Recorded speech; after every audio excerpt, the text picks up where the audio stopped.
का जला भी ना छाछ फूक फूक कर पीता है।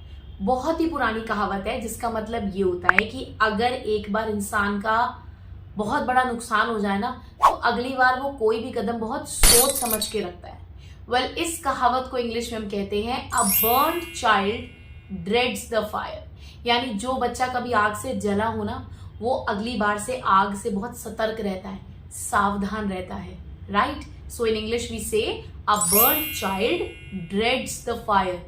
For an example, after losing a lot of money just because of one middleman, now he has become so alert as the burnt child dreads the fire। यानी एक मिडलमैन की वजह से उसने अपना इतना पैसा गवा दिया ना कि अब तो वो बिल्कुल सतर्क हो चुका है, क्योंकि दूध का जला भी छाछ फूक फूक कर पीता है। Now there is also the opposite of this idiom. अब कुछ लोग इतने मूर्ख होते हैं कि जहां से उनको नुकसान हुआ होता है ना, वही जाएंगे वापस दोबारा।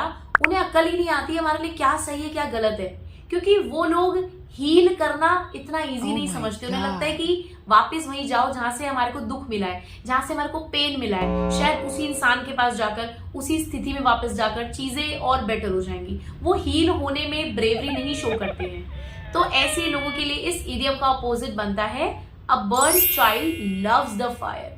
यानी ऐसा व्यक्ति जो वापस से उसी पेन और ट्रॉमा की तरफ अट्रैक्ट होता है जो उसको पास्ट में मिला होता है। For an example, stop explaining him what is right and what is wrong. He is right now just like that burned child who loves the fire. यानी उसको समझाने का कोई फायदा नहीं है। इस वक्त उसकी हालत बिल्कुल ऐसी है कि जहां से उसको पेन मिला है ना, वो वही जाएगा वापस। तो कोई फायदा ही नहीं है उसको एक्सप्लेन करने का। Well, I hope both the idioms have got clear to you, जो कि हमारे कलयुग के हिसाब से बिल्कुल परफेक्ट बैठते हैं।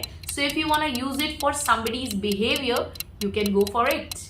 Keep on learning English like this every day with Boston, USA, Dehradun, and drop an example in the comment section also. Okay, ciao everyone.